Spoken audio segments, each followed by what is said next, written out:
Good afternoon. Welcome to this webinar organized by Directorate-General for Maritime Policy as the EE Grants 2014-2021 Blue Growth Program Operator. This session is dedicated to the presentation of the projects approved under the EE Grants Blue Growth Program in the area of business development, innovation and SMEs. My name is Paula Madeira and I will give you some additional information concerning the rules of this webinar. This webinar is being recorded and that will be available on our website and social networks. The webinar will last approximately 2 hours. We request that all participants to turn off your microphones. For more information, please visit the EE Grants Portugal website on the page dedicated to the Blue Growth Program. We have the pleasure to announce the Director-General for Maritime Policy, Helena Vieira. Boa tarde a todos, eu irei falar em inglês.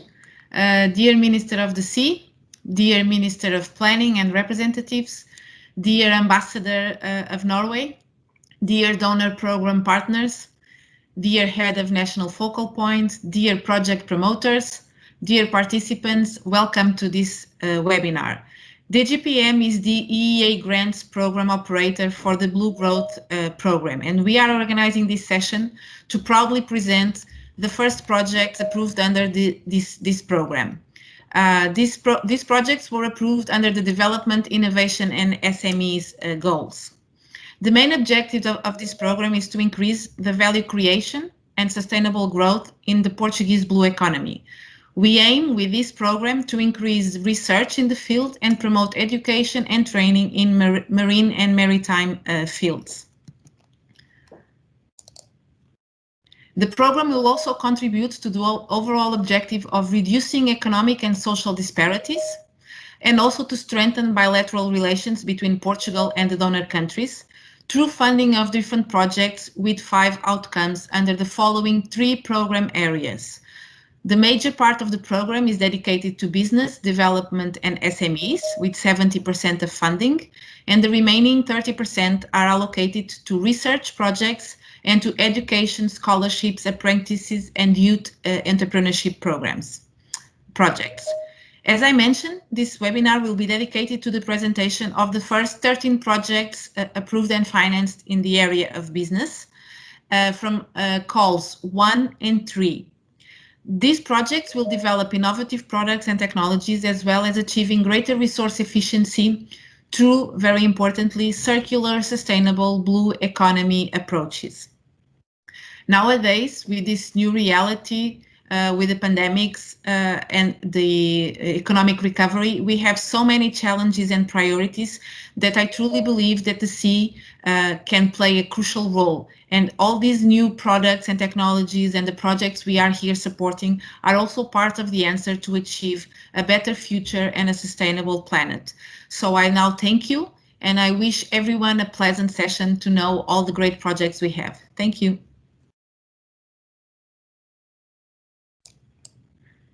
Thank you, Helena. Now I have the pleasure to announce the Head of National Focal Point, EE Grants, Susana Ramos.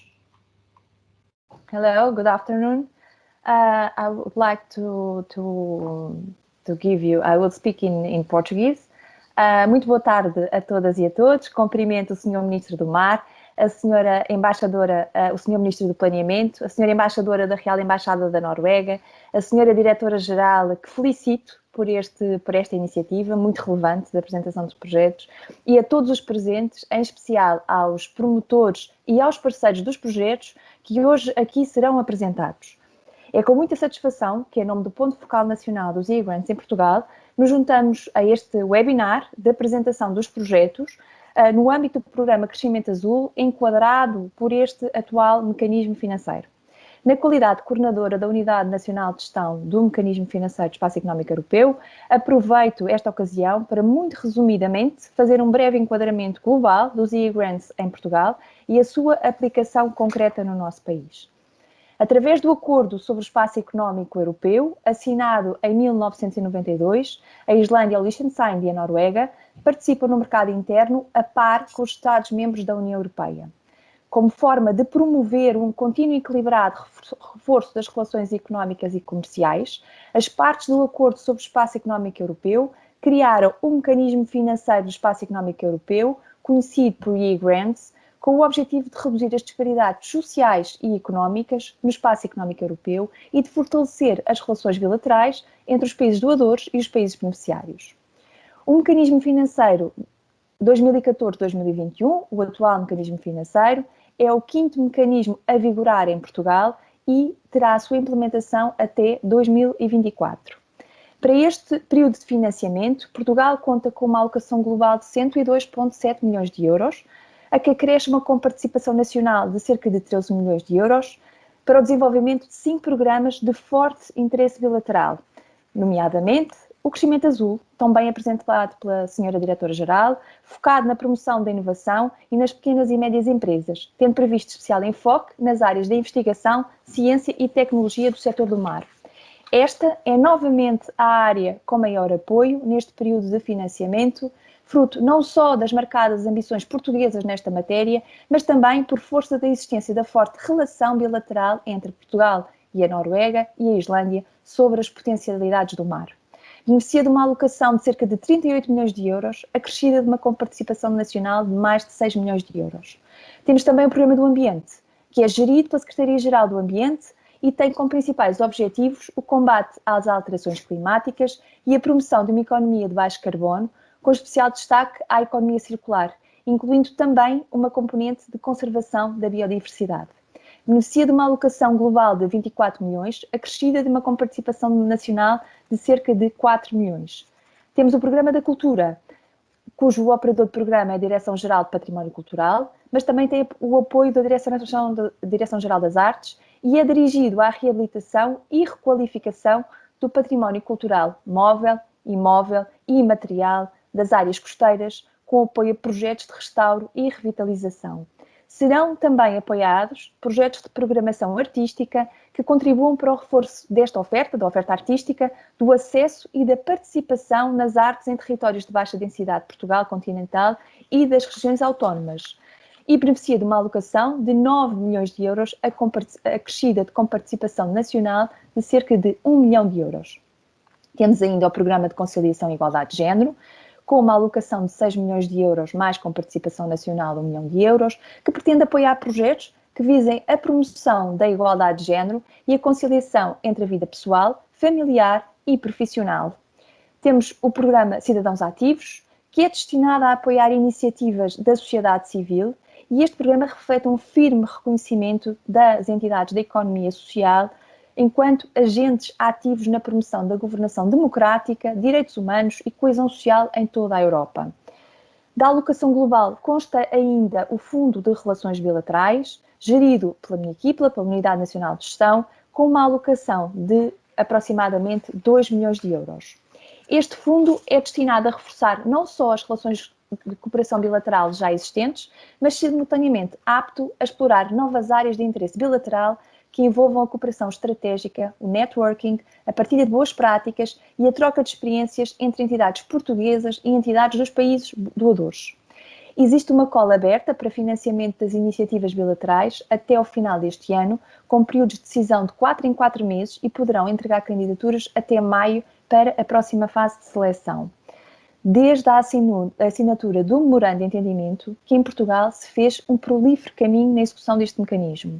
Deixo umas brevíssimas notas sobre o progresso atual do mecanismo em Portugal. O mecanismo financeiro 2014-2021 prevê 24 concursos no âmbito dos programas Crescimento Azul, Ambiente, Cultura e Igualdade de Género. Dos 24, foram já lançados 21. Em concreto, o programa Crescimento Azul lançou já 6 dos 8 concursos previstos, tendo selecionado 46 projetos no valor total de cerca de 11,5 milhões de euros.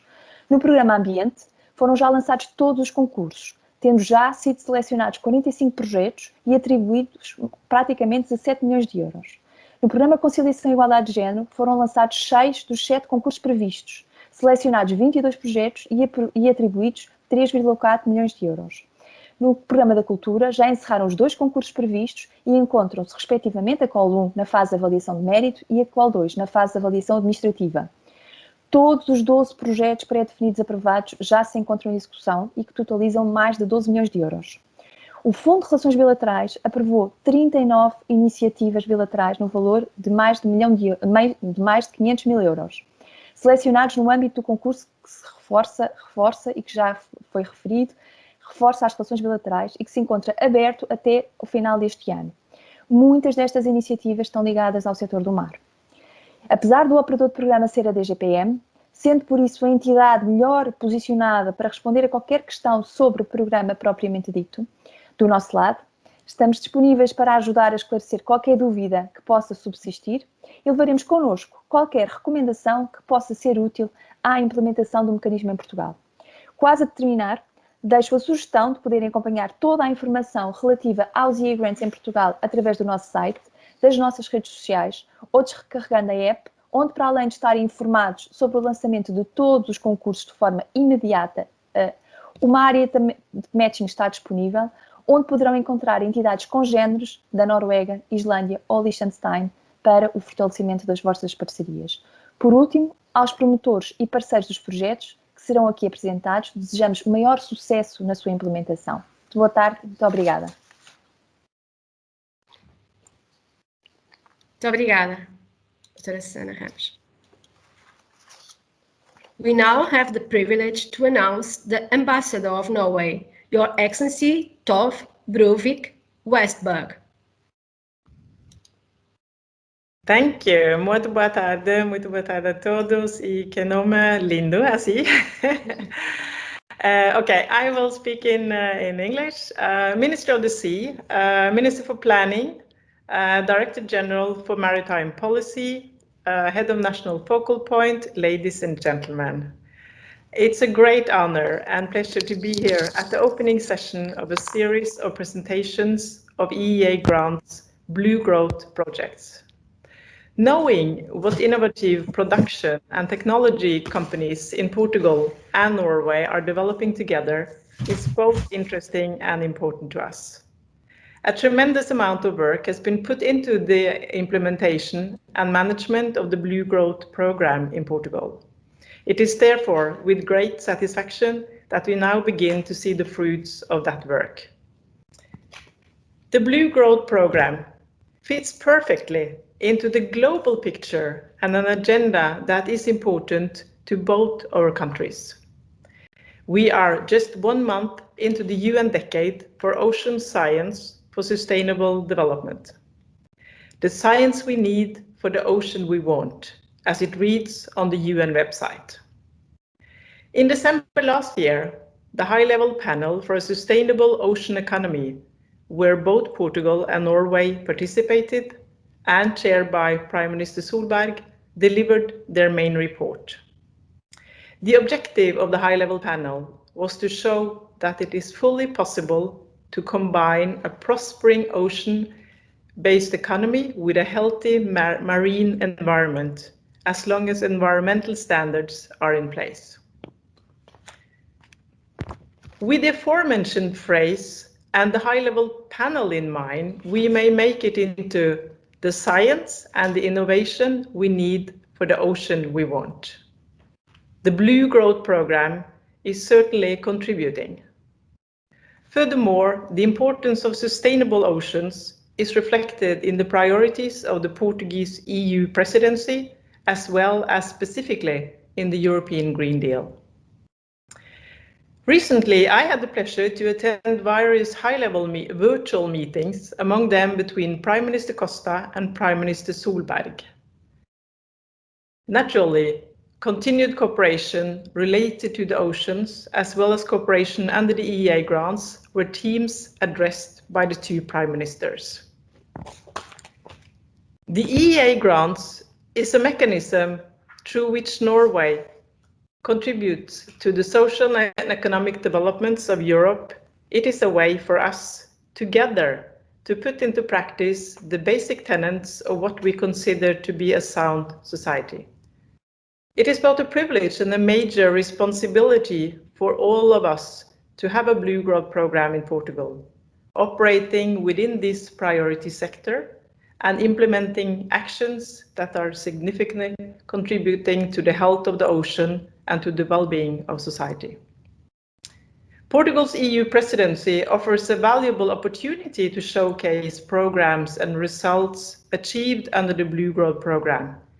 With the national focal point in the lead, we are concretely looking at events to highlight achievements under the programme, most probably in June. Turning back to today's event, the keyword cooperation will always be at the forefront of the EA grant's objectives.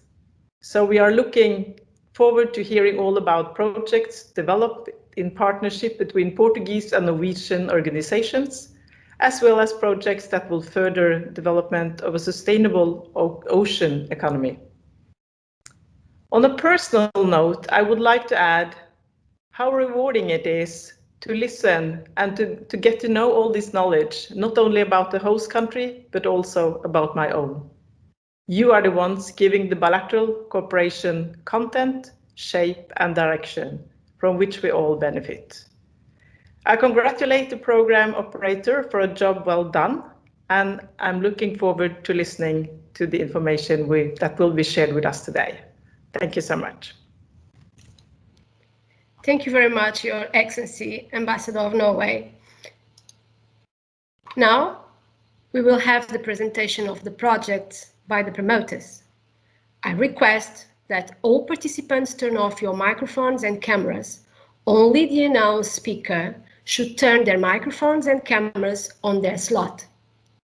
First presentation will be dedicated to the Ocean Week project from the promoter, Ventil Gant, represented by Miguel Correa.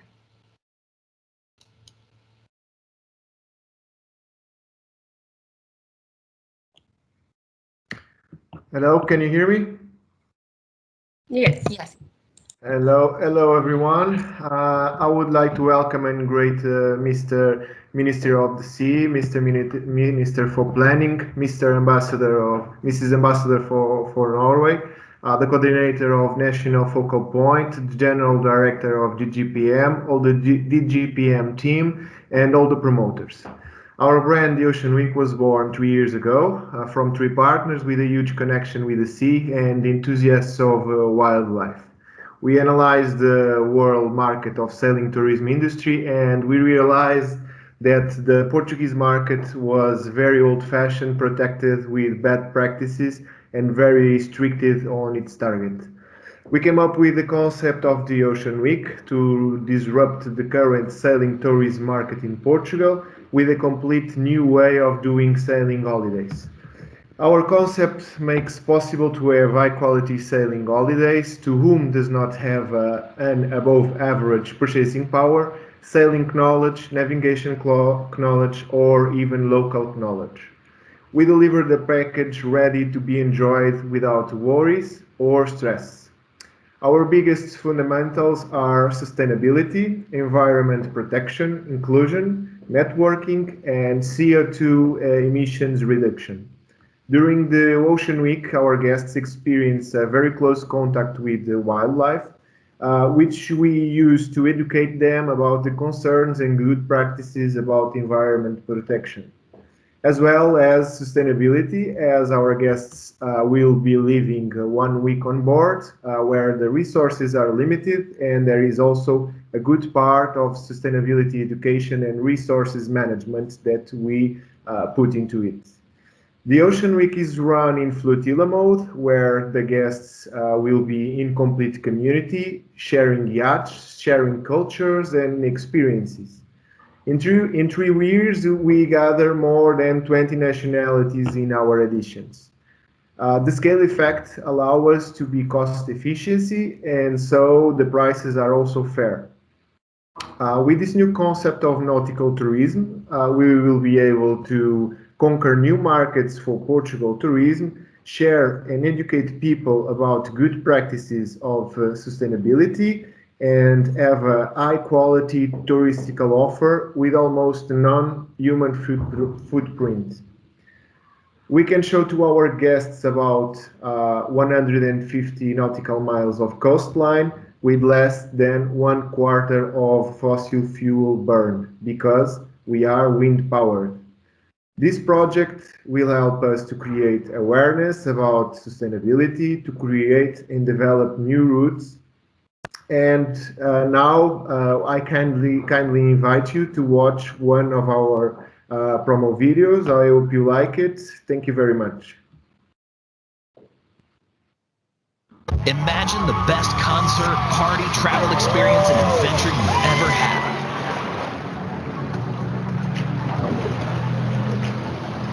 Embark on a 7-day yacht trip with travelers arrived from all over the world. My name is Fernanda. I'm from Brazil. I'm here from the US. All the way from South Africa. From London. Let's do it. This is Ocean Week.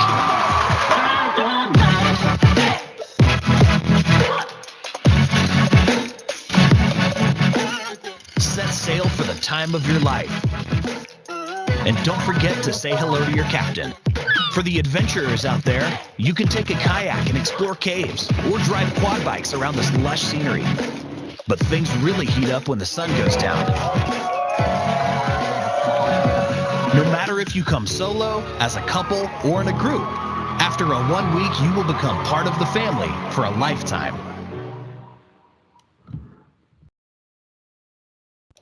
Thank you very much. The second project is What's Up? Without Single-Use Plastic, from the promoter, UbiWare, Ricardo Vitorino. Hello, everyone. Thank you so much for the opportunity. I hope you can hear me well and see my screen. So thank you all for this opportunity, and thank you all for the ministers and the hosts and organizers of this wonderful event. It's a real pleasure to be here. My name is Ricardo Vitorino. I work as the head of innovation at UbiWare. I hope you can see the slides.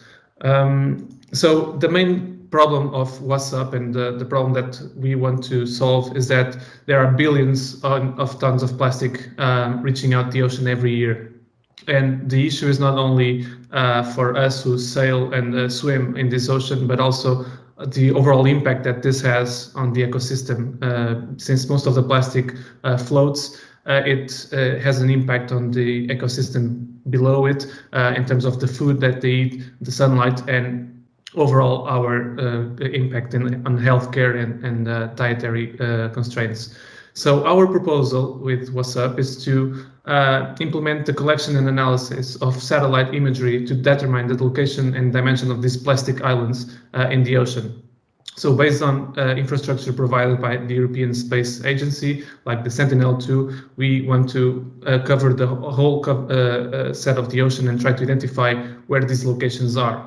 But high-resolution satellite images are very expensive, and the clouds affect the image quality and the amount of samples. And in order to analyze all of these images, we need a huge amount of images. We need good quality.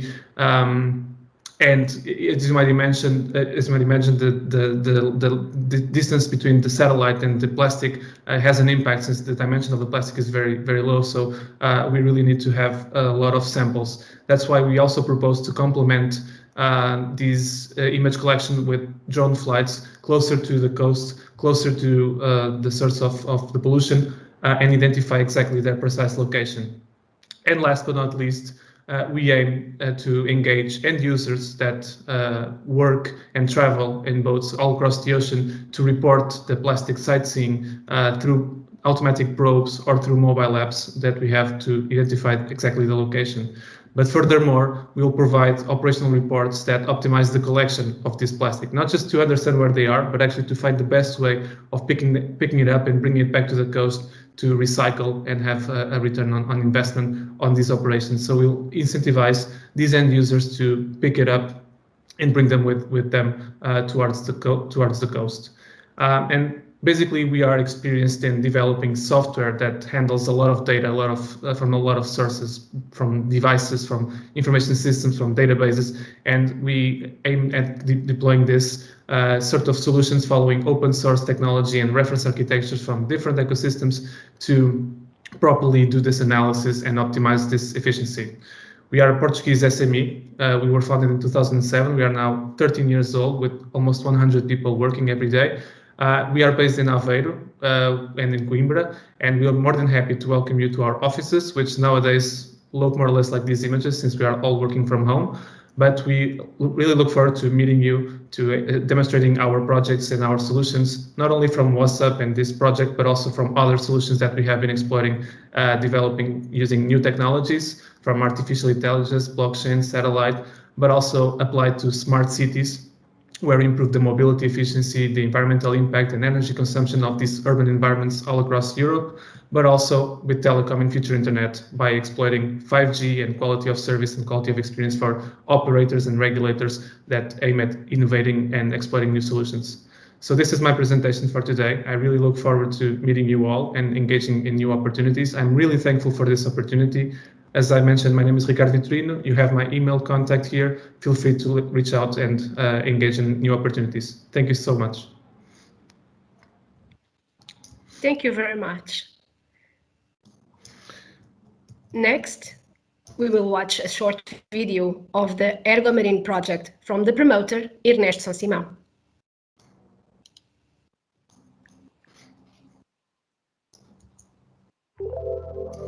So Ernesto São Simão was founded in 1947 by my grandfather. It's a family company, and I'm currently the third generation in the company. We are dedicated to the production of molds, engineering, and plastic injection. Recently, in the past 2 years, we developed a relationship with a customer in France dedicated to aquaculture, and from all the equipment that this customer was buying from other suppliers, we understood that there was a market opportunity to develop new and innovative products for aquaculture, more specifically to oyster cultivation.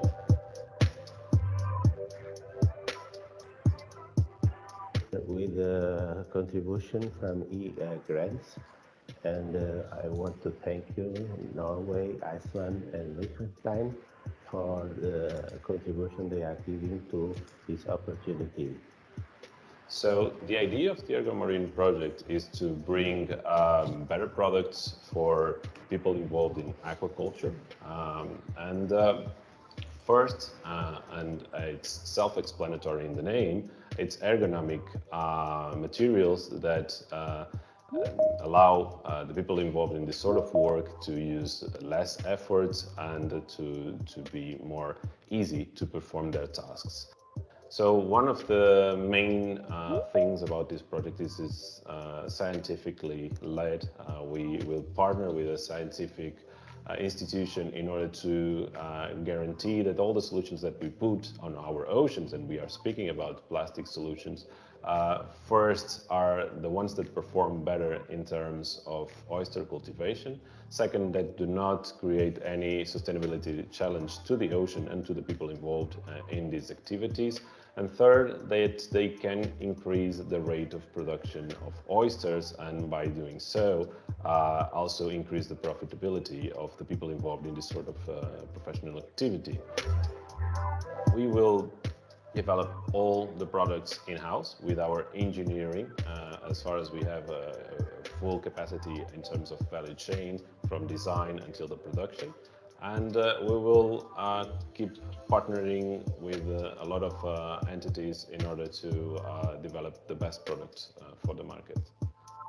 We are developing plastic cages compared to what happens in Australia and the United States and Spain and other countries, but with trying to optimize the ergonomic character and higher productivity, aiming towards the sea.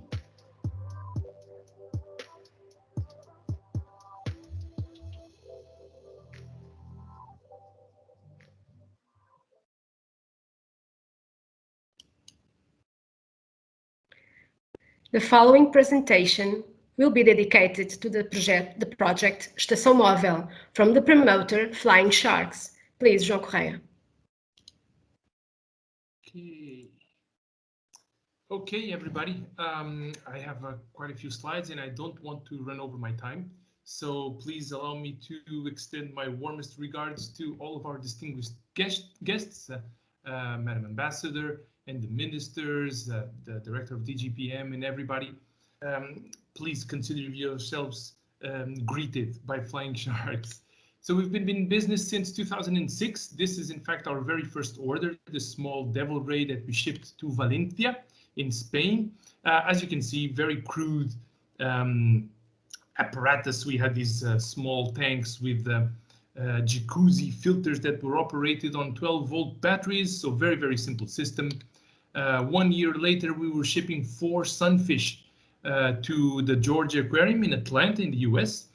We chartered this 1948 DC-4 from JFK down to Atlanta. Everything went very well, but still very simple system. This is our biggest order thus far. In December 2010, we freighted 2 Airbus 300, this one here and the one in the back, with 3,100 fish to the Istanbul Aquarium. This is still the largest live fish transport ever done by air in the world. And most of the fish were collected in the Azores, and they were kept in rusty old containers inside tanks that my guys would change the water every day under very, very rough conditions.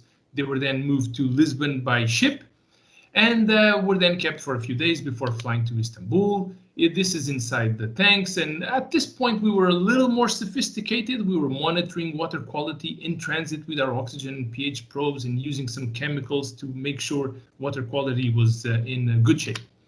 This is 2018.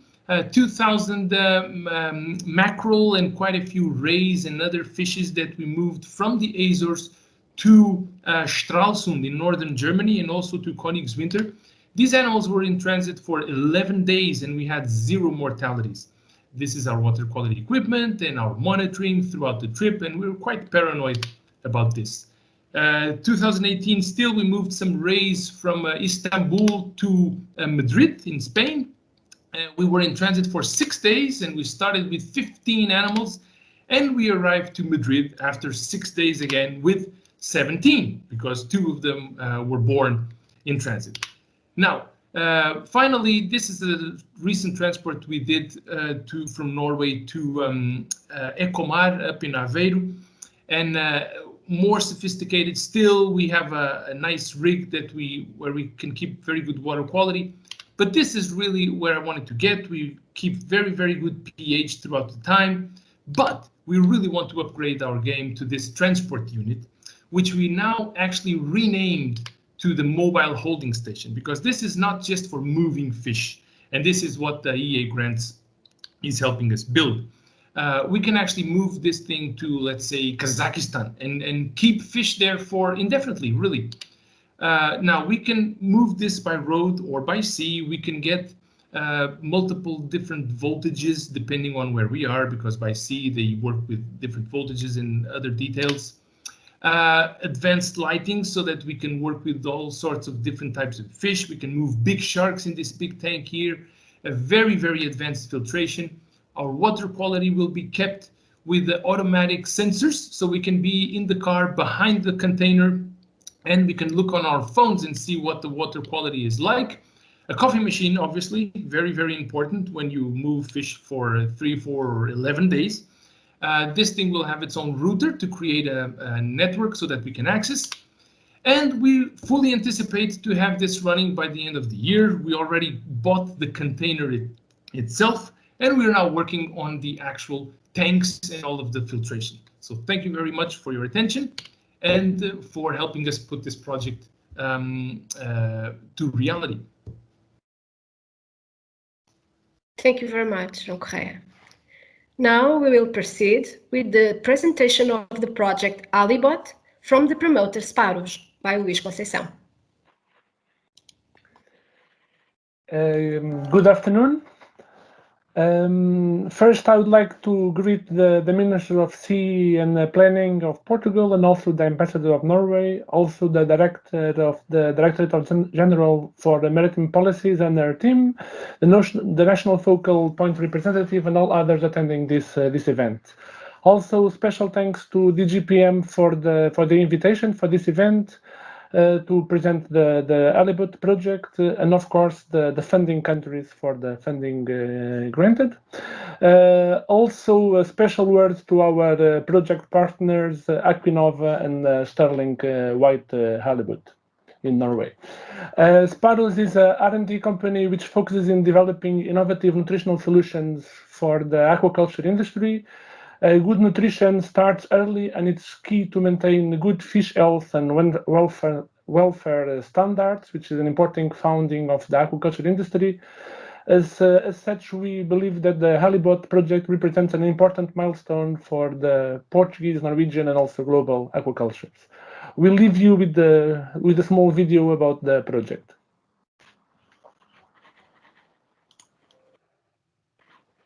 Sparrows presents the project Halibut to develop novel microfeeds for early development stages of Atlantic halibut, Senegalese sole, and turbot.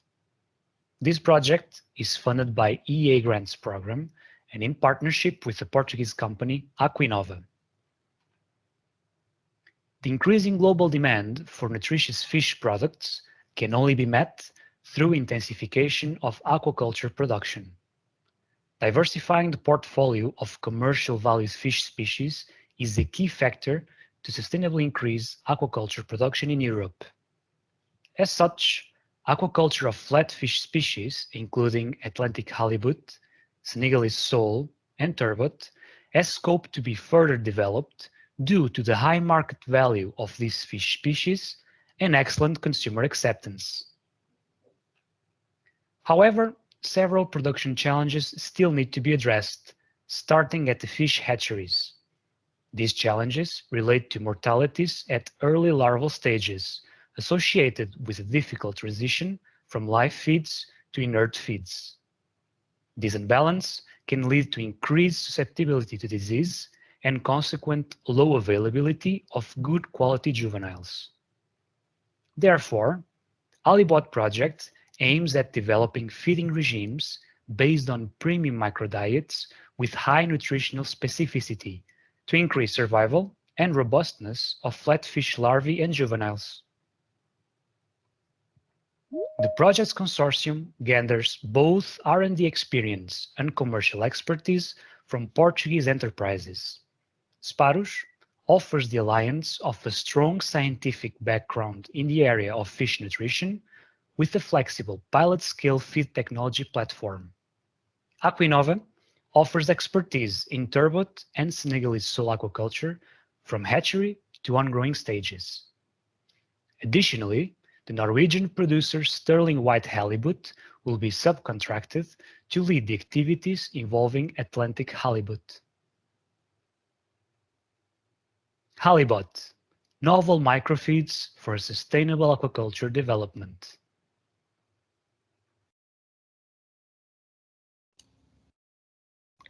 Thank you very much. We announced the pitch of the project Blue Paint from the promoter Biomimetics.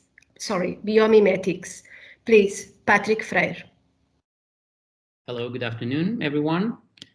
I would like to greet everyone that is present in the session with, of course, special mention to our Portuguese Ministers of the Sea and of the Planning, Her Excellency, the Ambassador of Norway, the National Focal Point Representative, and of course the Director of Dgpm, who I thank together with her team for the organization of this event and for the invitation to be here today.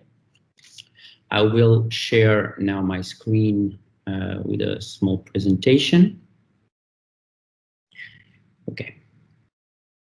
So Biomimetics is a biotech company that develops active molecules that we extract from bacteria to use as active ingredients in protective coatings.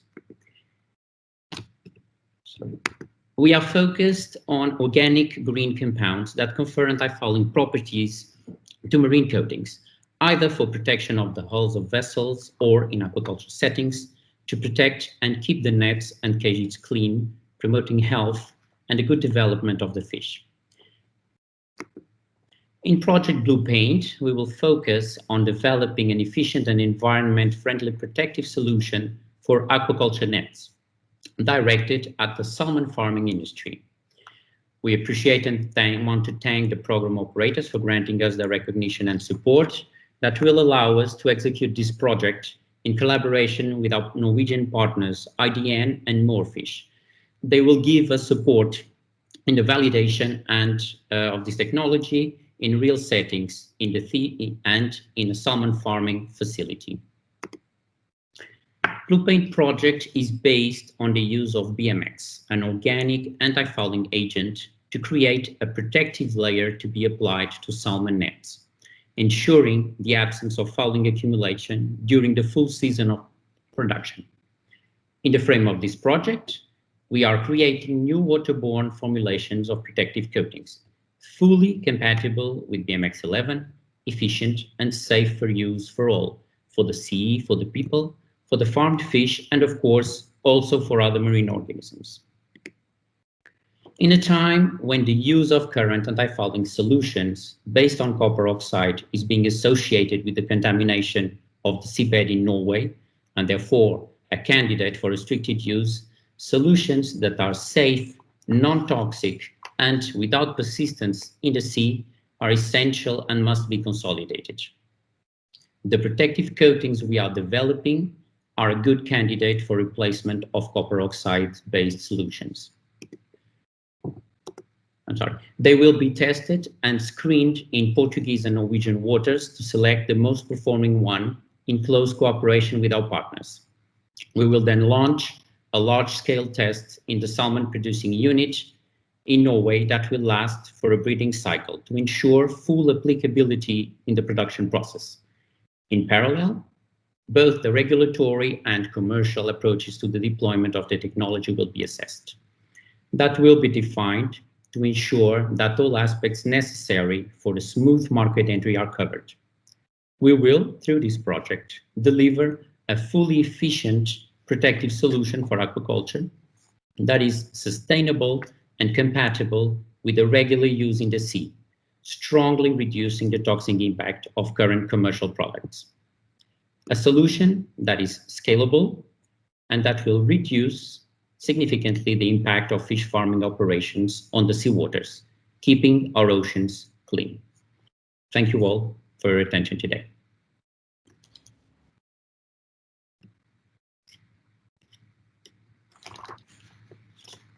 Thank you very much. Next presentation will be dedicated to the project Equipment for Automatic Loading and Unloading of Containers between Railroad Cars or Autonomous Trucks and Vehicles, from the promoter António Povos. Please, Joana Delgado. Hello, everybody. I would greet especially our Minister of the Sea and the Planning, our Ambassador of Norway, and the Dgpm Director as well. So I'll do my presentation.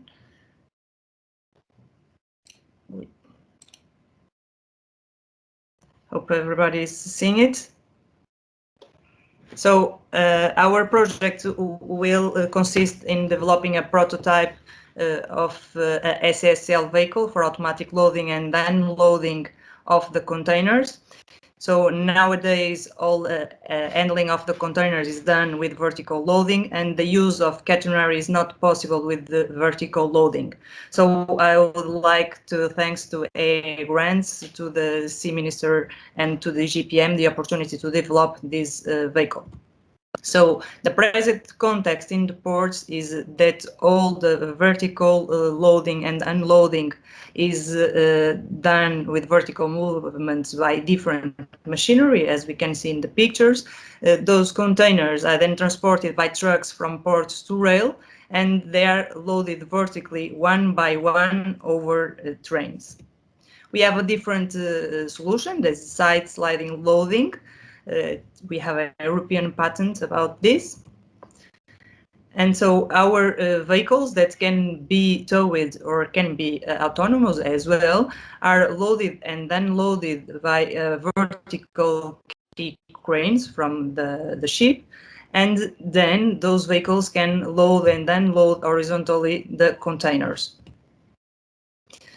So they move around the port from vessel to buffers and to trains.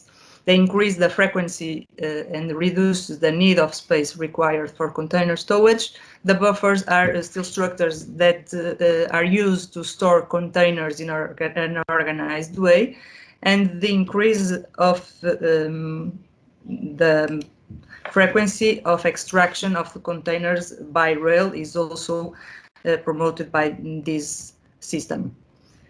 So in the railway, we have the side sliding loading platforms that are made by several vehicles, a group of vehicles empty in one side of the line and another group loaded with containers in the other side of the line.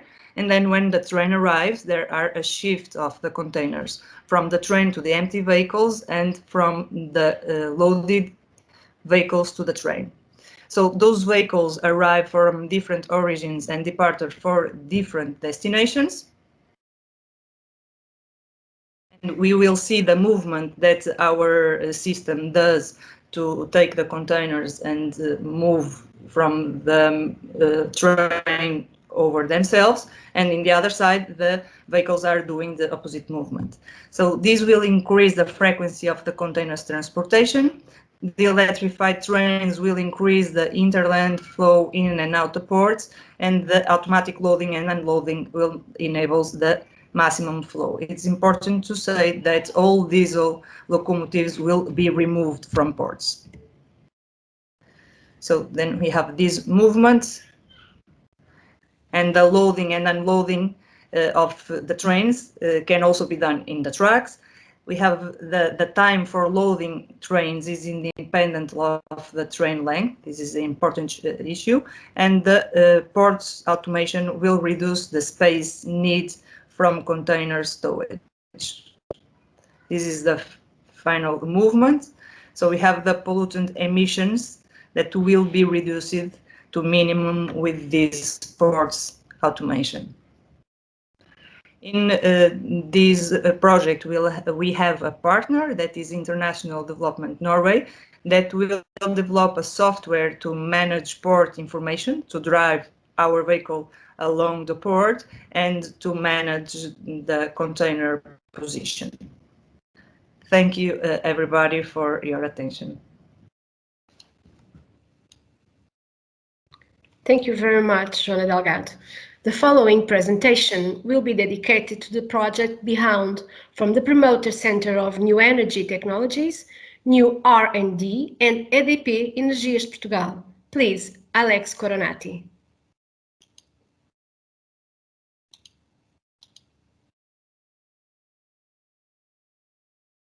Hello, everyone. Can you all hear me well? Yes. And see the presentation? No.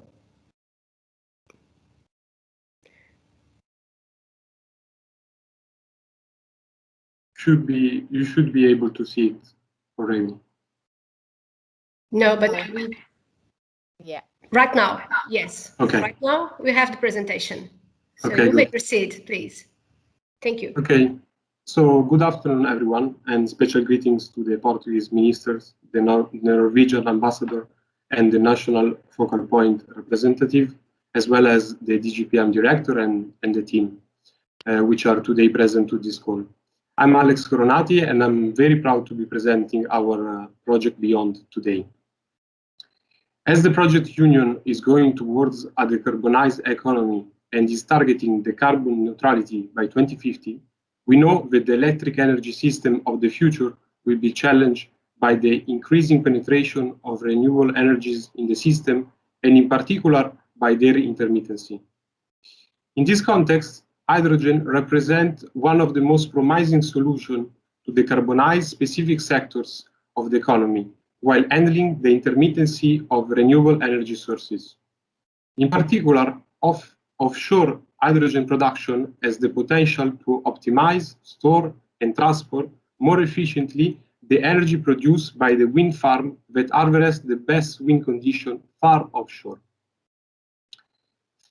According to what I just said, The main objective of Beyond is to develop an innovative modular solution for large-scale hydrogen production from offshore wind energy.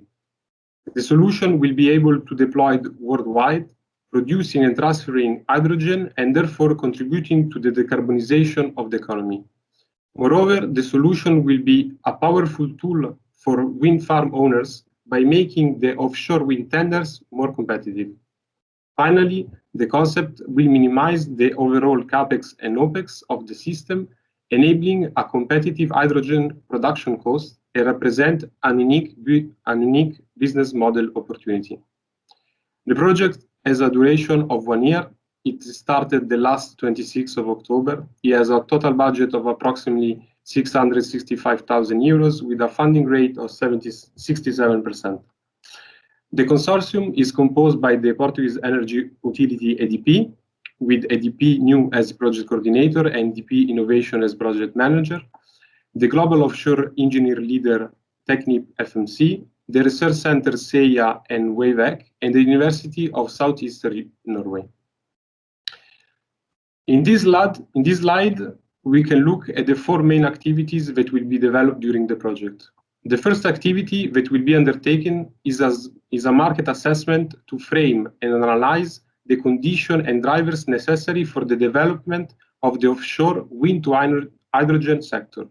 This task will also focus on identifying the different regions where this sector is more prone to be developed. Successively, the system definition will start with the evaluation of different operational models in terms of energy sourcing, management strategies, and different hydrogen offloading systems. In this way, several global architecture solutions will be mapped and evaluated against the requirements, and the most promising one will be the basis for the future technical work. In the third main activity, the engineering work necessary to achieve the selected conceptual solution will be performed, focusing on the definition of the process, power, and control system. A mechanical infrastructure will be developed as well on a concept level in order to support the hydrogen production model. This infrastructure will include the substructure where most of the control subsystem will be installed, but also the adjacent subsystems such as the mooring, piping, and riser to allow fuel storage and transportation. Finally, the last main activity of the project aims to contribute to the bankability of the offshore wind to hydrogen solution by assessing the industrial readiness level across the supply chain and by implementing a risk management strategy. This task will produce the roadmap towards the bankability and the commercialization of the concept itself. And with this last slide, I have concluded my brief presentation of the Beyond project. Thank you.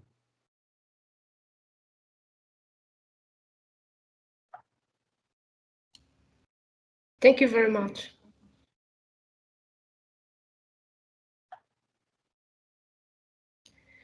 Thank you very much. We will proceed with the next project is Co-Map from the promoter Ocean Scan. Please, Alexandre Souza.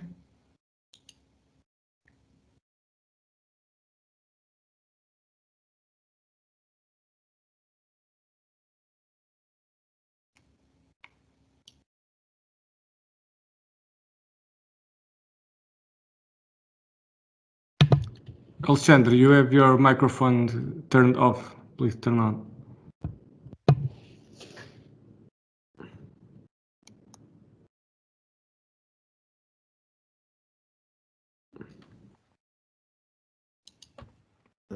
Can you hear me now?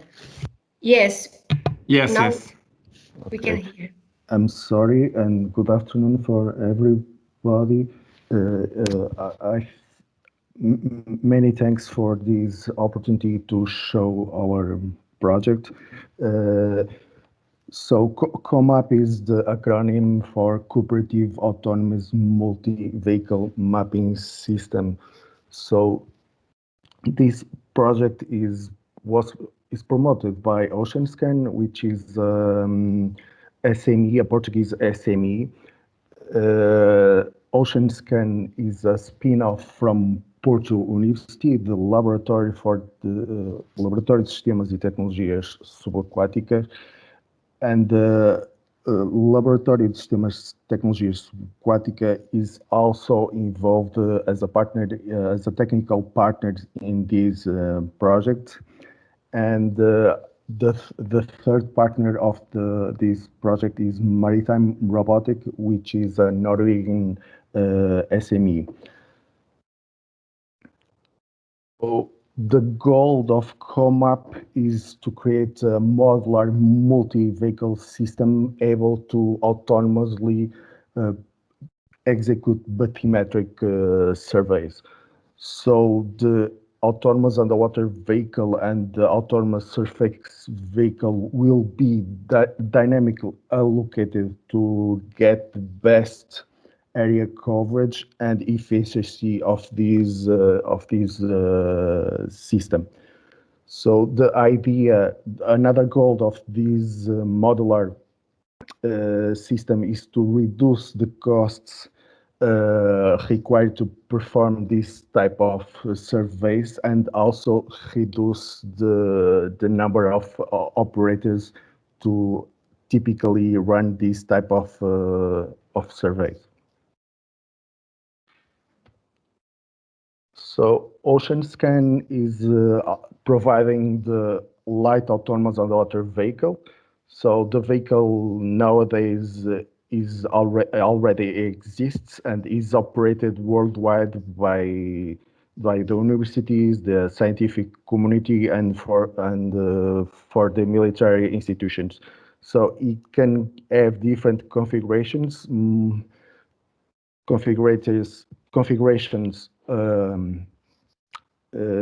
more suitable for upper water column or for seabed mapping.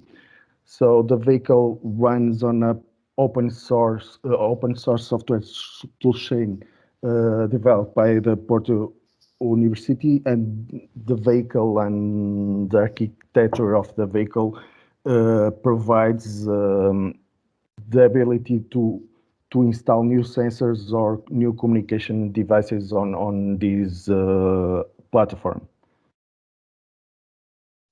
Those are some examples of sonar data collected by this type of autonomous underwater vehicles. So on the left we have side scan sonar data, and on the right we have multi-beam sonar data. Of course, we want to take advantage of the autonomous underwater vehicle, but also advantage of the autonomous surface vehicles manufactured by Maritime Robotics.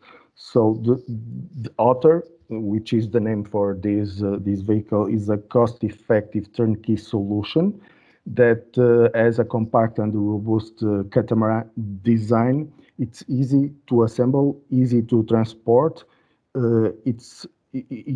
Only one person is required to operate the system, and the vehicle is also possible to integrate a new payload required to do any type of surveys. So those are some examples of sonar data collected by this type of vehicles. So the vehicle is running on the surface, and the sonars installed on board the system are collecting the data. And at the end of the mission, this is the type of data that can be seen by these type of vehicles. Of course, each of these vehicles have its own advantages. So the surface vehicles have have real-time communication with the operator, and they have high resolution in terms of position. In the other end, the autonomous underwater vehicle since they can go deeper and closer to the bottom, they can collect very high definition sonar pictures, but they cannot communicate in real time this type of data to the operator console, and they may also have some constraints on terms of navigation. So having a multi-vehicle command and control software or operator console where both systems can be coordinated, they can achieve and get the data faster with better quality than a traditional system. So these are some of the screenshots of the actual software that is used to run autonomous vehicles. But the idea is to integrate a new software model that, besides supporting all the traditional phases of the emission cycle, it will also receive information from the vehicles and dynamically allocate new tasks depending on the data that is being gathered by those systems. So the project will, of course, use the software toolchain that is being developed by the Laboratório de Sistemas e Tecnologias Aquática, namely the DUN, the message protocol, the IMC, and the C4E software framework. And that's all for now. Thank you.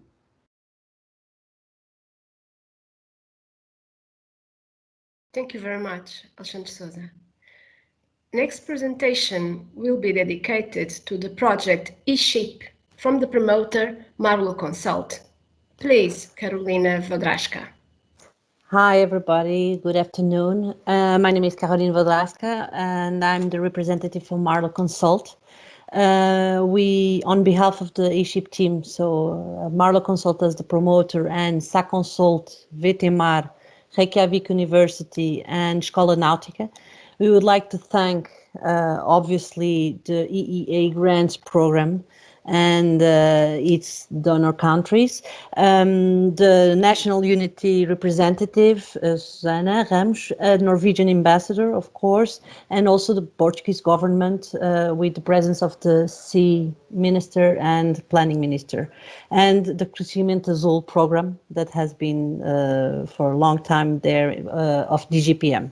So we would like to thank for this opportunity and challenge to develop a new and disruptive tool for shipping industry. We promise, and in the next presentation we'll see, we promise we will maximize our intellectual and commercial skill sets to ensure a value-added deliverable.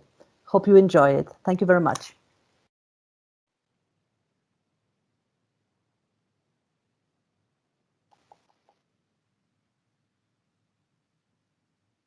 Shipping is responsible for some 90% of world trade and chartering some 80% of the shipping market in volume terms.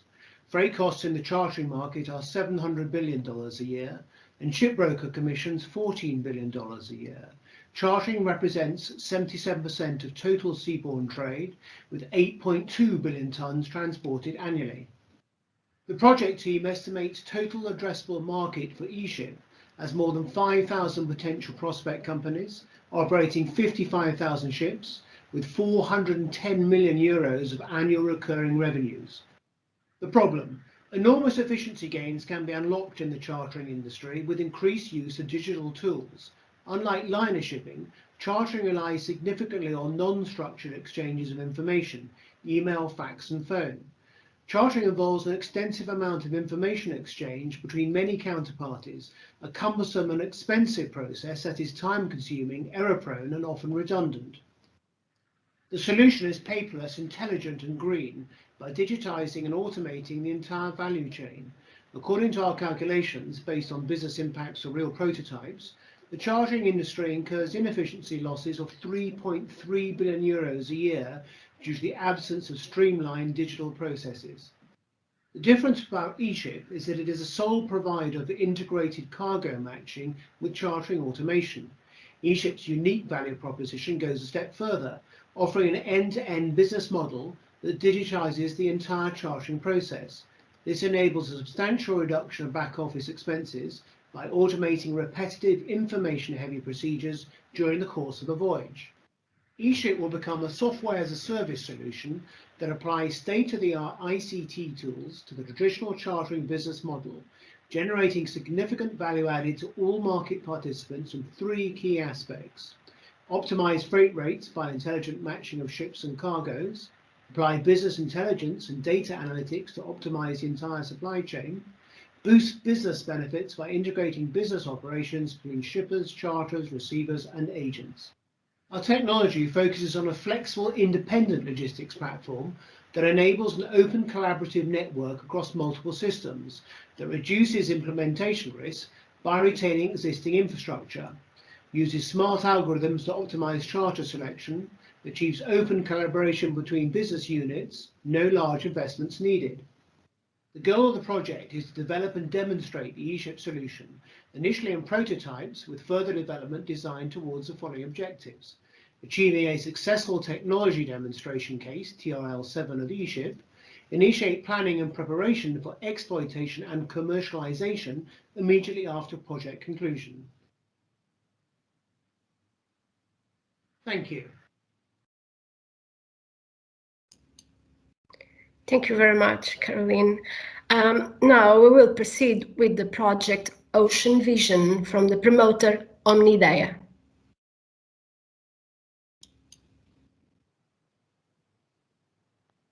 Good day to you all, and thank you for attending this presentation. We are Omnidea, an aerospace technology development company. Today, we bring you the Ocean Vision project, funded by the EEA grants under the Blue Growth Program. Thank you to the Dgpm for this opportunity to present our project, and mainly for enabling us to develop it. This project will surely contribute to further develop the bilateral relationships between Portugal and the donor countries, not only on the entrepreneurial side, but also on the research aspect, by establishing bridges between cutting-edge institutes on both sides. We are a Portuguese SME conglomerate with subsidiary companies in Germany, UK, Greece, and the Azores. We are specialized on small-scale propulsion for satellite maneuvering, large-scale propulsion for micro-launchers and experimental vehicles, stationary Earth observation platforms that are cost-effective, proven, and reliable, and on which we hold some patents, as well as advanced manufacturing techniques for satellite tanks, among others. The Ocean Vision project is a consortium between CEA, a renowned Portuguese research center focused on engineering excellence on areas ranging from health to space, NORSE, a forward-looking research institute from Norway with a deep focus on environmental issues, and Omnidea AS, a Norwegian startup specialized on civil engineering for maritime environments. The primary objective of this project is to further develop an aerial platform for offshore fish farm and port monitoring. Using Omnidea's extensive experience on stationary aerial platforms, we aim to develop an effective monitoring tool that can support modern offshore fish farms and its goals. 1. Improve accuracy, precision, and repeatability in farming operations and port traffic control. 2. Facilitate more autonomous and continuous biomass and animal monitoring. 3. Provide more reliable decision support. 4.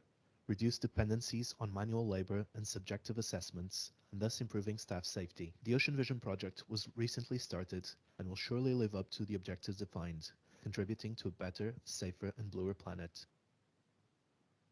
Please feel free to contact us for further information regarding this project. Thank you so very much for your time.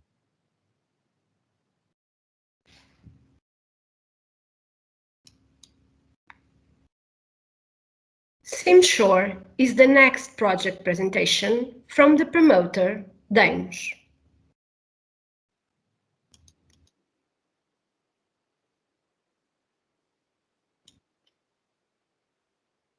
What is your image of the littoral? A peninsula in the west coast of France in the summer day, the dune system to the north of Aveiro, a crowded urban beach, or a storm-spoiled vacation?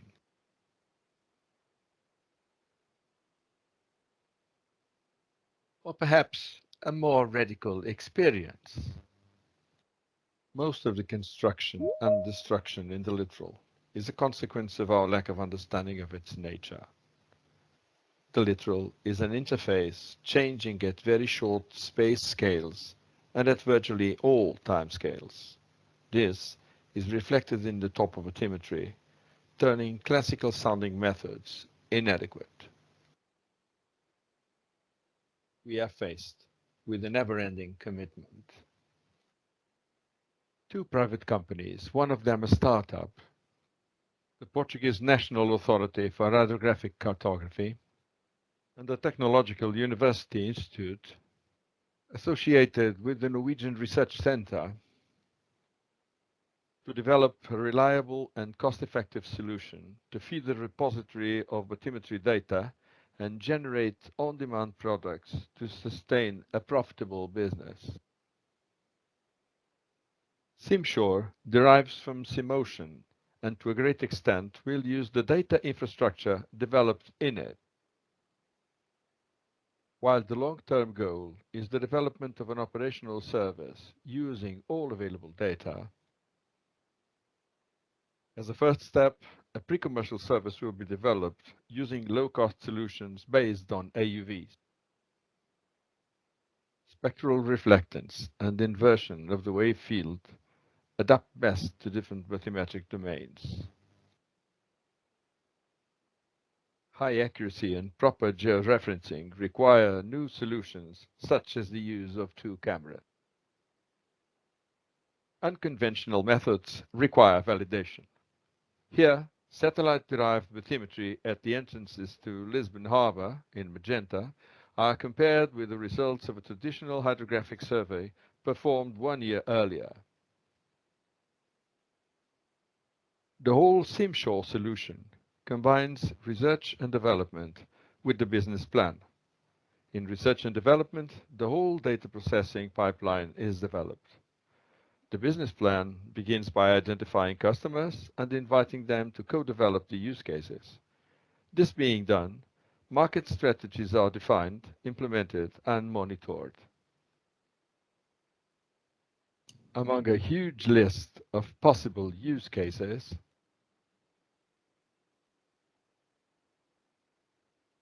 these 10 will be SimSure's priorities. Thank you for your attention.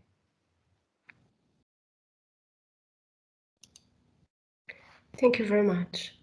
And now, the last presentation is a short video of the project Blue Biotech for Pain from the promoter C4us. Greetings to all. I'm Pedro Lima from C4us, a biotech company focused on molecules coming from the sea. Our project, Blue Biotech for Pain, started actually here. This is the exit of an underwater cave in Sagres at the southwest of Portugal. It was here that we collected a marine sponge, inside which we found a bacteria that is actually the major actor in this project. This bacteria produces a series of compounds, one of which with a very valuable bioactivity, which is related to pain. So it is an analgesic. The compound was identified during an EC project in a joint effort with the participation of one of the present partners in this consortium, the University of Johnson. So consequently to that, we confirmed that this compound shows a great efficacy in the treatment of chronic pain, particularly neuropathic pain. So the proof of concept was done. And I don't know if you know, chronic pain is a huge global problem affecting 21% of the world population. And in large, it is an unmet clinical need. So this project aims to develop further and optimize the methods of production, biotechnological production of this compound. So the main actions here include activity 1, the optimization and of the biotechnology production that is supported by parallel chemical synthesis and strain and fermentation process development. In activity 2, The compounds are tested by electrophysiology and in vivo tests for efficacy, as well for other bioactivities and most importantly, toxicity. Then, in activity 3, the optimized method is taken to a pilot scale by scaling up the production process. Finally, in 4, this will lead to the filing of related patent or patents and the design of the subsequent business strategy.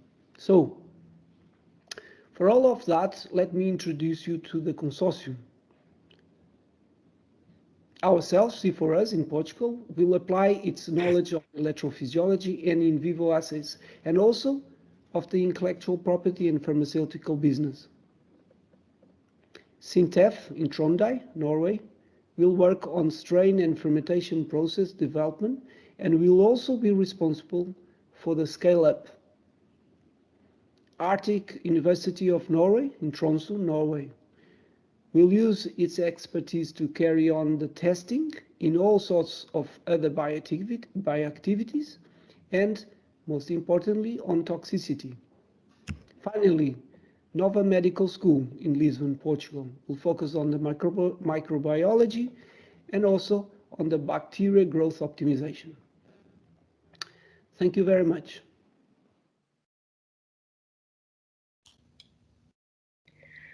We thank all the promoters for their excellent presentations. We now have the pleasure to announce Your Excellency, the Minister for Planning, Nelson de Sousa.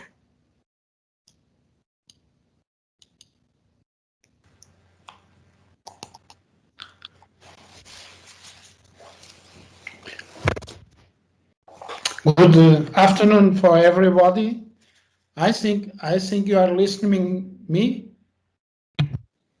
Yes. Yes. I'm in line. Sim, estamos a ouvir, Sr. Ministro. Pode prosseguir.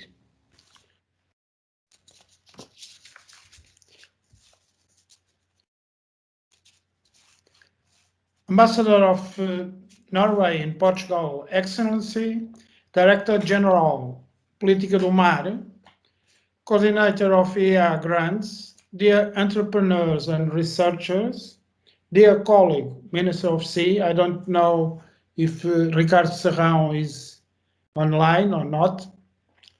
I'm online. Okay. Hello, Ricardo.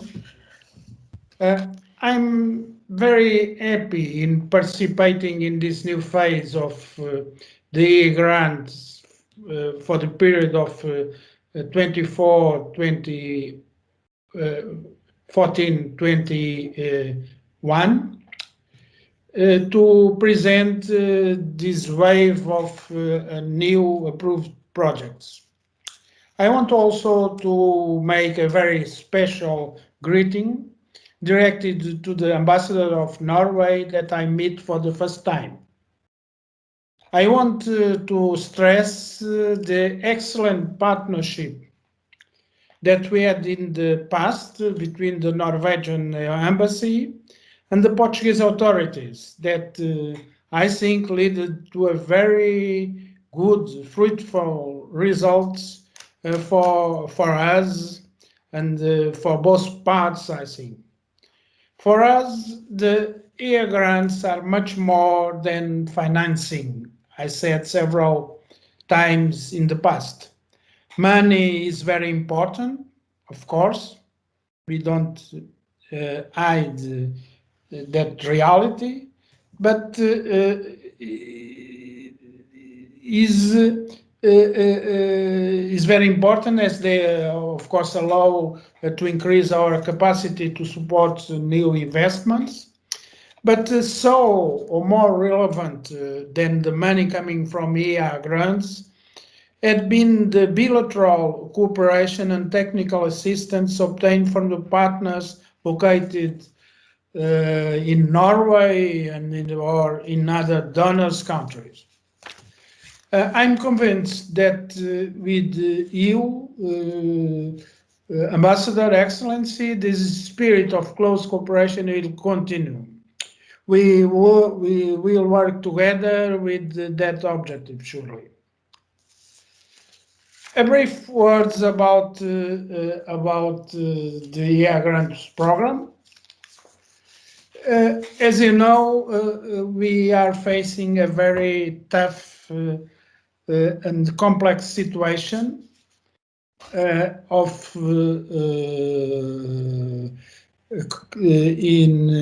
terms of the situation caused by the pandemic crisis. I'm going to speak in Portuguese.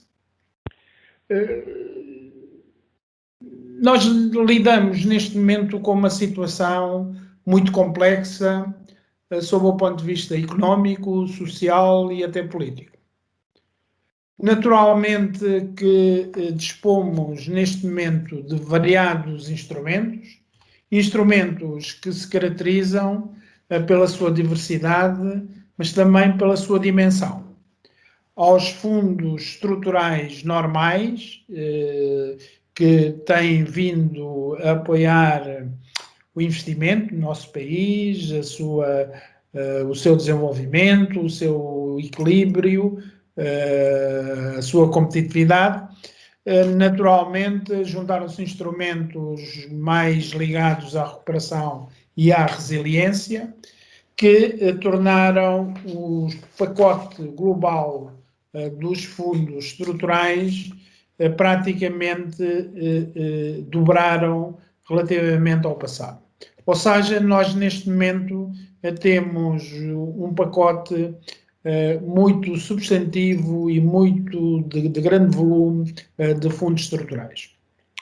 Naturalmente, este pacote de fundos e a dimensão de fundos estruturais tem também a ver e deve ser visto face também à dimensão e à complexidade dos problemas que nós temos pela frente, quer sob o ponto de vista económico, quer sob o ponto de vista social.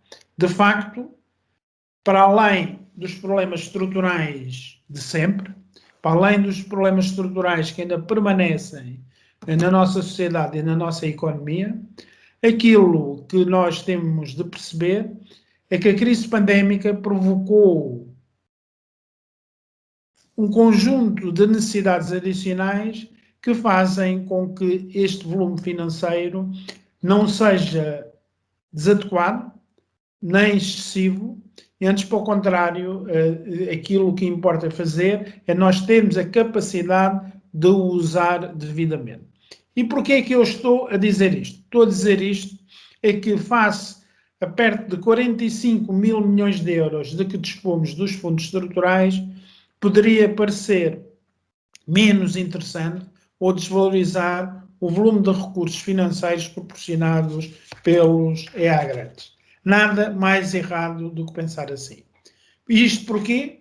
Porque, de facto, nós temos, no âmbito do EA Grandes, a possibilidade de financiar de modo diferente, de financiar determinado tipo de áreas com determinado tipo de metodologias que não são compatíveis com as dinâmicas, com as regulamentações, com os objetivos de programas de maior porte. Portanto, aqui, aquilo que encontramos é, de facto, a possibilidade de ensaiar, de testar, até de responder a determinado tipo de projetos que, de outra forma, seria muito difícil poder contemplar em instrumentos de natureza mais geral, em instrumentos de natureza mais universal, como são aqueles que são desenhados e aplicados no âmbito dos fundos estruturais e aqueles que também vão ser agora implementados no âmbito do plano de recuperação e de resiliência. Portanto, faz todo o sentido, tem toda a utilidade termos aqui esta linha dos EA Grandes em temas como o crescimento azul, como o ambiente, como a cultura, como a conciliação entre a vida profissional e a vida familiar e também como iniciativas de reforço da capacitação das organizações da sociedade civil. São temas que já são muito tratados e com muita experiência por este tipo de programas e que têm dado muito resultado com base não no volume financeiro, mas simplesmente com base nas metodologias que são aqui prosseguidas, que permitem tipologias de acompanhamento também de natureza diversa. Por isso mesmo é que não tenhamos dúvidas que, a par dos outros programas de maior porte, iniciativas como os EA Grandes fazem todo o sentido manter e mantêm a sua relevância estratégica em termos de termos um leque de instrumentos mais diversificados. Finalmente, umas palavras finais quanto à questão dos projetos hoje aqui divulgados. Os projetos aqui hoje divulgados têm a ver com uma área que não valerá a pena, aliás, o meu colega Ministro do Mar com certeza se referirá à importância estratégica deste tipo de projetos e do próprio e da própria concretização através deles de uma estratégia de valorização dos recursos do mar. Aquilo que queria dizer era o seguinte, é que este tipo de projetos para os EA grandes também constituem uma novidade, porque pela primeira vez, tanto os EA grandes também apoiam diretamente iniciativas empresariais. Ou seja, muito também por negociação com os doadores, houve aqui o objetivo de apoiar também pequenas e médias empresas, um segmento que não era tradicional no acesso aos apoios dos EA grandes. E parece muito relevante fazer, nomeadamente na questão da estratégia de valorização dos recursos do mar. Isto porquê? Porque, segundo aquilo que é a nossa visão, naturalmente, relativamente ao mar, e isso o Ministro Ricardo Serrão há de apresentar convenientemente e com maior propriedade e maior conhecimento a estratégia, mas eu diria que com os objetivos de três grandes objetivos, de conhecer melhor os recursos, não só os de uso mais atual e mais imediato, mas também perceber que usos futuros e emergentes se podem identificar e que podem ser potenciados por um maior conhecimento do inventário dos recursos do mar.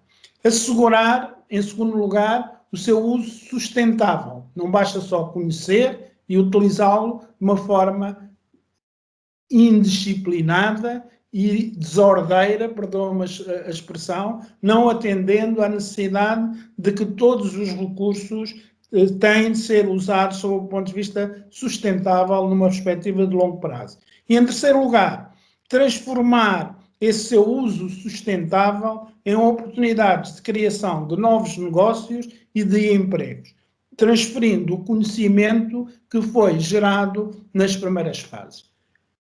Estes três objetivos são inteiramente respondidos pelo conjunto dos projetos que nós hoje vimos aqui a ser apresentados. Uns situados mais a montante na zona do conhecimento, outros situados mais na área da sustentabilidade, mas outros também focados na questão de serem aplicados já imediatamente em zonas de novos negócios e da criação de empregos na área da produção. É assim que devemos caminhar, de uma forma equilibrada e constituindo bons exemplos que depois podem ser replicados e disseminados noutros programas, porventura, com maior dimensão financeira. Muito obrigado e queria terminar desejando bons sucessos aos promotores destes projetos, porque se eles tiverem sucessos, ganhará não só a economia do mar, mas ganhará o país e as suas regiões. Muito obrigado. Muito obrigada, Sr. Ministro do Planeamento. We have the honor to announce Your Excellency, the Minister of the Sea, Ricardo Serrão Santos. Thank you very much. Do you listen to me? Yeah? Yes. Está-me a ouvir? Estamos a ouvir, Sr. Ministro. Muito obrigado. Muito obrigado. Antes de mais, deixe-me saudar o prezado Ministro do Planeamento e caro colega, o Dr. Nelson de Sousa, e nosso Embaixador, Dame Tove Bruvik Westberg. That's my best on dear Ambassador of Norway, Her Excellency Mrs. Tove Bruvik Westberg, that I'm pleased that you could join us today, and it's a pleasure to see you again. Cara professora Helena Vieira, Diretora-Geral de Política do Mar, cara doutora Susana Ramos, coordenadora da Unidade Nacional de Gestão dos EA Grandes, caras e caros empreendedores, investigadores e investigadoras, também caras amigas e caros amigos que hoje participam nesta sessão.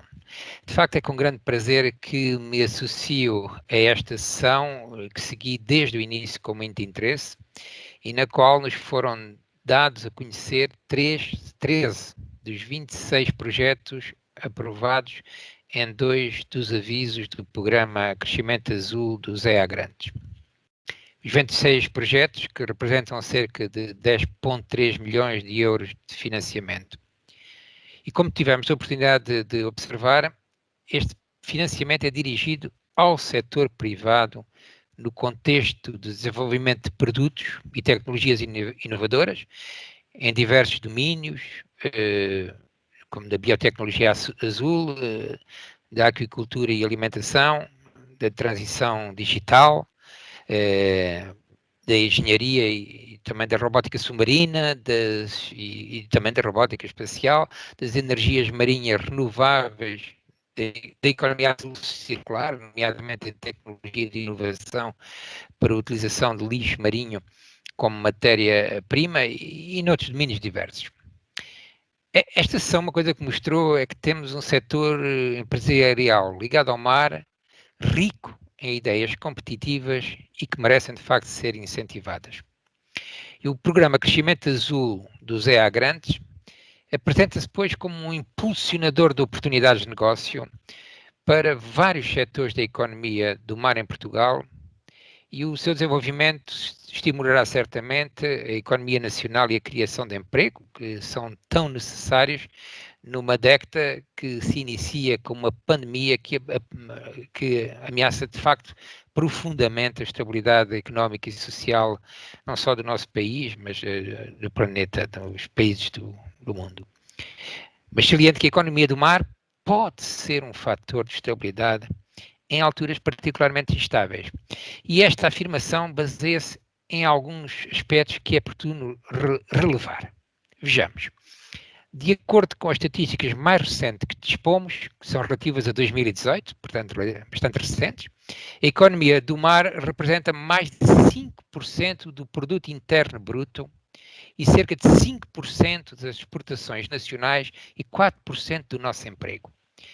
E nesse ano, o valor acrescentado, em 2018, que se refere às estatísticas, o valor acrescentado bruto da economia do mar atingiu os 7,1 mil milhões de euros e as exportações de produtos do mar foram de 4,5 milhões de euros. E nos anos abrangidos por este recente relatório da conta satélite da economia do mar, esta teve um crescimento médio anual de 8,7% em valor acrescentado bruto, crescimento esse superior ao da economia nacional no seu conjunto, que foi de 1,9% em valor acrescentado bruto. Deixa-me dizer que em termos de exportações, segundo o AICEP, num relatório de 2019, o pescado esteve no topo dos produtos alimentares exportados. É verdade, nós importamos muito, mas exportamos muito e consolidamos uma economia em torno dos produtos alimentares vindos do mar. E o pescado esteve no topo, como dizia, à frente dos nossos tão apreciados vinho ou azeite. É verdade, foi o número 1 dos produtos alimentares em termos de exportação. E já agora lembro, por fim, recuando muitos anos atrás, que na fase que se seguiu à anterior crise financeira de 2008, os setores da economia do mar mantiveram-se resilientes, tanto na geração de receita como no emprego. O período 2010-2013, que correspondeu a uma fase terrível de contração geral da atividade económica em Portugal, em que se registaram decréscimos significativos do produto interno bruto e do emprego. Contudo, e sublinho agora este contudo, as atividades económicas relacionadas com o mar apresentaram neste período desempenhos mais favoráveis do que a média nacional, o que se refletiu, obviamente, no comportamento dos principais indicadores. Em termos acumulados, o valor acrescentado bruto gerado pelo mar cresceu, nesses anos, então, 2,1%, enquanto o valor acrescentado bruto geral, nacional, decresceu 5,4%. E o emprego ligado ao mar diminuiu, é um facto, diminuiu 3,4% neste período, mas o emprego nacional decresceu 10%. Ora, isto significa que em Portugal, em tempos de crise, pelo menos naquela crise, a economia do mar mostrou-se robusta e mostrou-se resiliente. E num momento particularmente difícil como o que vivemos agora, a economia do mar pode novamente ter um papel na recuperação económica de que precisamos, mas pode e deve acessoriamente contribuir para que essa recuperação represente também uma alteração de paradigma na forma como encaramos outros desafios globais e que são igualmente prementes, aos quais temos de fazer frente e que estão diretamente relacionados com o oceano. Vocês referiram várias vezes, o ministro Nelson de Sousa também referiu, os problemas que temos com o oceano têm que ser resolvidos. A incontornável urgência climática, os fenómenos de acidificação e hipoxia, o processo de poluição marinha, a perda de biodiversidade, entre outros. E Portugal alinha-se com a comunidade científica internacional, as Nações Unidas e muitas organizações e governos que advogam a descarbonização da economia. A aplicação dos princípios da economia circular, apostando, de facto, na eficiência dos processos e na sustentabilidade dos recursos. E nós vimos isso hoje aqui em muitos dos projetos que foram apresentados. E na Estratégia Nacional para o Mar, com o Horizonte 2030, que passou por um extenso e empenhado processo de consulta pública, apesar das restrições a que temos estado sujeitos, e que em breve deverá ser aprovado em 7 conselhos de ministros, fazemos-la assentar em 3 pilares. 1, fomentar uma economia azul sustentável, manter um oceano saudável e 3,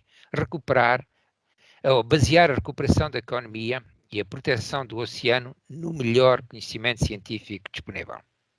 Assim, para além dos governos e sociedade civil serem atores fundamentais para essa mudança para uma economia azul sustentável, importa, obviamente, redefinir modelos de negócio para envolver de forma significativa o setor privado.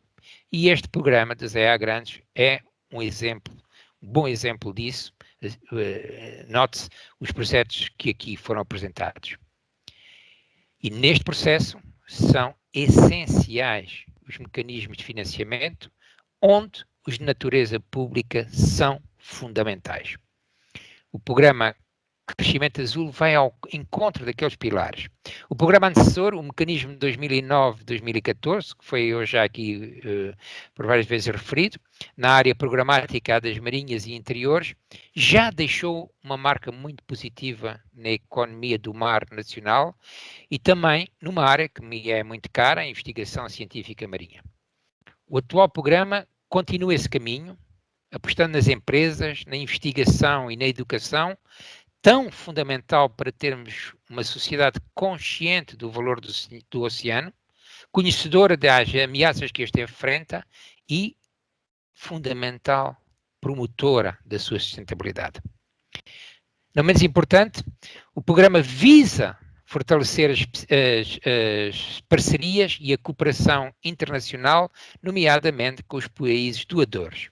Assim, cabe enviar uma palavra de apreço à Noruega, que é representada pela sua embaixadora, a embaixadora do Reino da Noruega em Portugal, à Islândia e ao Liechtenstein e respectivos parceiros, pelo enorme contributo para o desenvolvimento em muitas vertentes no nosso país e concretamente no mar desde 2009. Cabe ainda mencionar a Unidade Nacional de Gestão pelo acompanhamento próximo do Programa Crescimento Azul e a Direção-Geral de Política do Mar como operador do Programa Mar e, portanto, gerindo e trabalhando diariamente para o sucesso do mesmo em proximidade com os beneficiários. neste processo necessário de promoção e transformação da economia no mar em Portugal, numa economia azul sustentável, continuarei a contar com o apoio de todos vós. Contem com o nosso apoio também. Muito obrigado e força. Vamos vencer isto. Obrigado. Muito obrigada pelas suas palavras, Sr. Ministro do Mar. On behalf of Your Excellency, the Minister of the Sea, Ricardo Serrão Santos, the webinar is closed. Thank you very much for your presence. Muito obrigada pela vossa presença aqui neste webinar. Obrigada a todos. Boa tarde. Obrigada. Thank you.